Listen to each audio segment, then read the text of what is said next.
इयम् आकाशवाणी।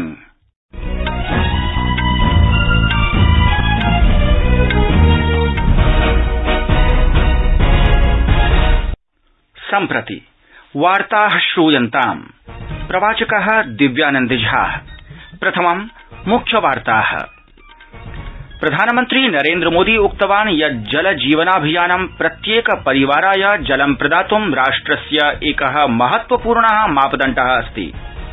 केन्द्रीय सूचना प्राविधिक मन्त्री रेलमन्त्री च अश्विनी वैष्णवः ओडिशायां द्रुतगतिकां पञ्चम वंशश्रेणिकां 5G इति संचारसेवाम् उद्घाटितवान्।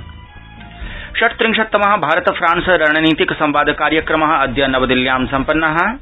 केन्द्रीय शक्तिमन्त्री नवीकरणीयोर्जा मन्त्री च राजकुमार सिंहः उक्तवान् यत् भारतं सम्पूर्णेऽपि विश्वे हरित हाइड्रोजन अमोनियेत्यनयोः रासायनिक वात्योः सर्वाधिक प्रतियोगि स्रोतत्वेन स्थापितं भविष्यति।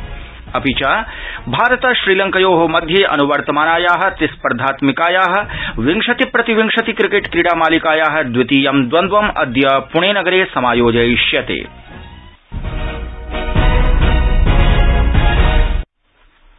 अथ वार्ताः विशदीकृत्य। प्रधानमन्त्री नरेन्द्र मोदी उक्तवान् यत् जल जीवनाभियानं प्रत्येक परिवाराय जलं प्रदातुं राष्ट्रस्य एकः महत्वपूर्णः मापदण्डः अस्ति। अद्य प्रातः प्रधानमन्त्री नरेन्द्र मोदी दृश्य श्रव्य सन्देश माध्यमेन राज्य मन्त्रिस्तरीयं प्रथमम् अखिल भारतीयं वार्षिकं जल सम्मेलनं सम्बोधितवान्। श्रीमोदी उक्तवान् यत् जल जीवनाभियानस्य प्रतिनिधित्वं ग्राम पञ्चायत्ताः कुर्युः। कार्यसम्पादनस्य अनन्तरं पञ्चायत्ताः प्रमाणीकुर्युः यत् तेषां ग्रामेष् पर्याप्तं स्वच्छं च जलम् उपलब्धम् अस्ति इति। प्रधानमन्त्री उक्तवान् यत् अस्माकं सांवैधानिक तन्त्रे जलस्य विषयः राज्यानां प्राधिकारी भवति। एतदर्थं जल संरक्षणाय सर्वेषां राज्यानां प्रयासैः देशस्य सामूहिक लक्ष्यानि सिद्धानि भविष्यन्ति। केन्द्रीय संचार सूचना प्राविधिक मन्त्री रेलमन्त्री च अश्विनी वैष्णवः ओडिशायां द्रुतगतिकां पञ्चम वंशश्रेणिकां 5G इति संचारसेवाम् उद्घाटितवान्। संचारसेवोद्घाटनपुरस्सरं मन्त्री उक्तवान् यत् 24-द्विसहस्रतमवर्षस्य अगस्तमासपर्यन्तं सम्पूर्णेऽपि ओडिशा राज्ये संचार सञ्जालं स्थापयिष्यते।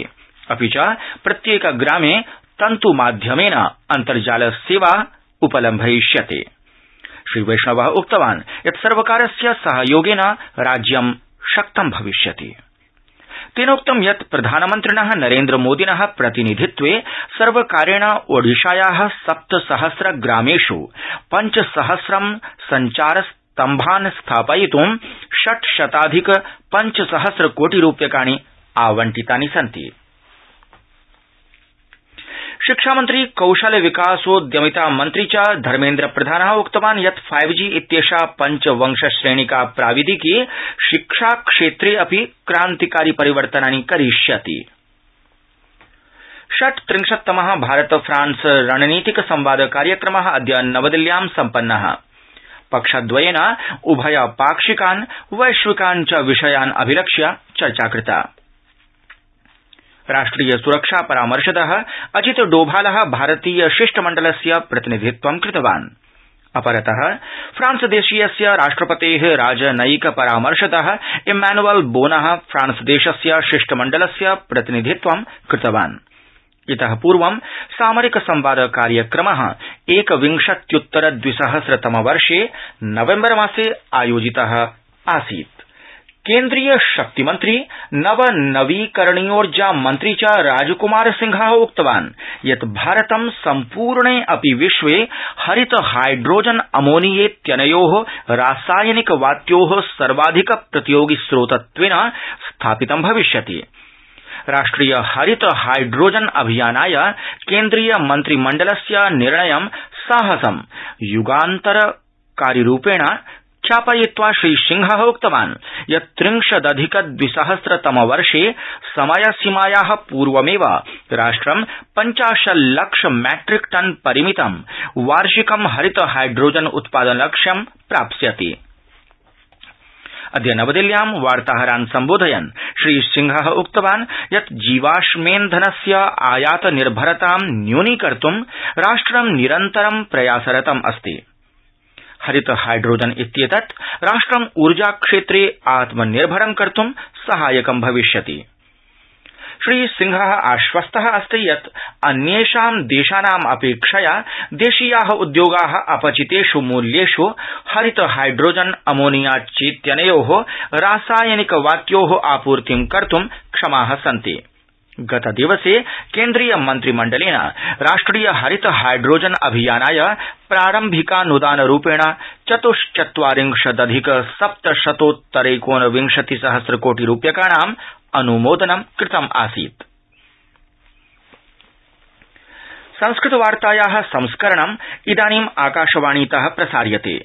सममेव अयं कार्यक्रमः आकाशवाण्याः अन्तर्जालपटले www.newsonair.com इत्यत्र अपि च न्यूज ऑन एआईआर इति चलो दूरभाषीय तन्त्रांशे अपि उपलब्धः भविष्यति।